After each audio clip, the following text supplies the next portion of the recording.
Hello and welcome again to Daily Devotions in this week of All Hallows Eve and All Saints Day. How appropriate that we have this text from Job 19:23-27.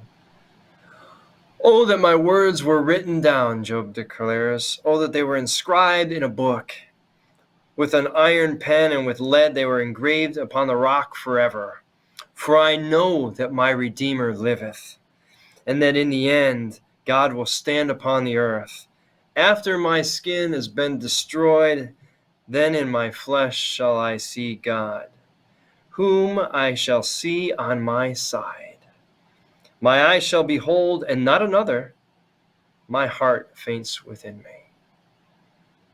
What a powerful text as Job has gone through the loss of his children. His wife saying, you might as well just curse God and die because you're a wretch and miserable. A lot of loving support from the spouse there.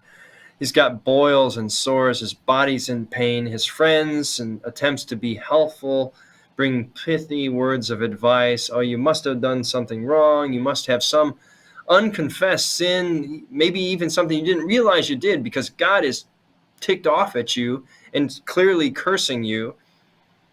Job says, I ain't done nothing wrong. This isn't fair.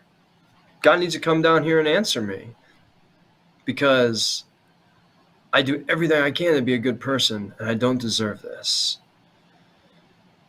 But the power of today's text is Job, in seeing, even if he dies in the midst of this low point in his life, even if everything is taken, everything, including his body and his life, he has this rare, and I call it rare because in the Hebrew Bible, the moments when there's discussion of God being present in an afterlife are rare. The original Hebrew people back in Egypt, what did they believe about the afterlife or the resurrection? Did they believe?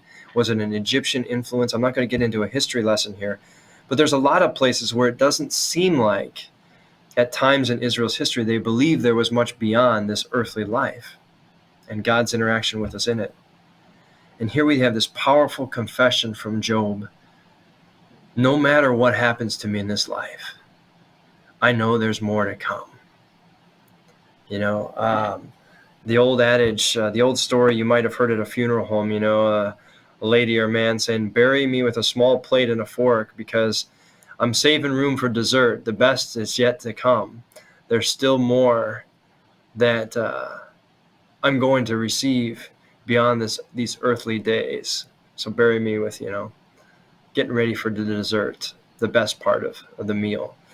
And that promise that there's something more this All Saints week beyond the veil of the shadow of death, where God leads me through the darkest. Dark is what that really reads in Hebrew, what we call in English the valley of the shadow of death, just a valley of darkness, into light, through being the operative word, into something spacious, into something new, a new beginning, beyond this earthly breath and life. What a powerful word for today as we remember all those saints who've gone before us, who are why we're here, maybe even why we're listening to a devotion today, or our prayer life, because of their witness to us. I'll close with asking, who will be here tomorrow because of you? Amen.